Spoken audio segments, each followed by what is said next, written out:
Pour moi, il n'y a qu'un seul type de coaching et il y a plein d'outils. Un seul type de coaching parce que les fondamentaux de l'accompagnement coaching, c'est la bienveillance, la confiance, la confidentialité et le non-jugement. Le dernier est absolument capital.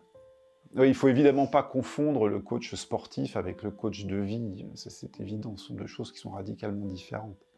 Je ne saurais qualifier le coach sportif, mais en tout cas le coach de vie, celui qui accompagne des individus qui ont des questionnements qui sont des questionnements qui peuvent être tout à fait profonds. Voilà, c'est un certain type de coaching. Voilà, c'est celui-là dont je parle. Pour moi, il n'y a pas de différence entre le coaching que je pratique pour un particulier qu'on appelle le coaching de vie et le coaching que je pratique auprès de dirigeants ou de haut potentiel qu'on appelle le coaching en entreprise.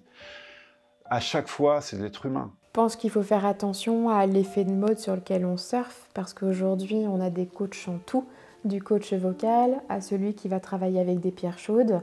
La dernière fois, j'ai même vu du coach capillaire. Donc méfions-nous également du mot qui devient qui devient servir en fait une mode. Comme toutes les modes, cette mode va peut-être passer et j'espère qu'une réglementation de la profession permettra justement de faire un tri objectif sur tout ça.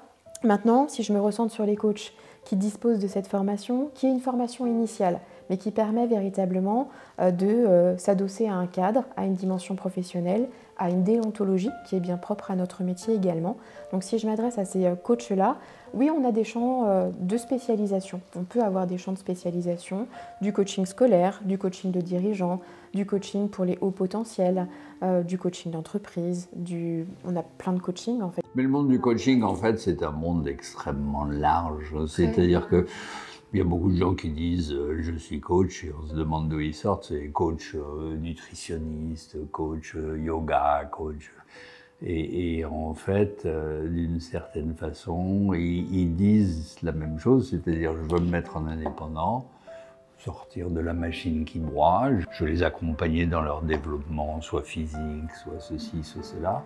Je veux me mettre à mon compte, je veux être mon propre patron, je veux travailler dans un environnement un peu plus local.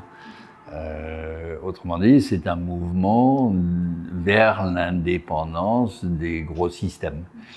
Et si on prend ce mouvement, tout le monde veut être plus ou moins coach.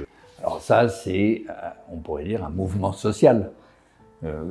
Quand ils disent, donc c'est extrêmement large. Et là-dedans, il y a des catégories plus ou moins précises. Donc il y a toute une mosaïque au niveau mondial de coaching plus précis, mais ça s'inscrit dans un mouvement général.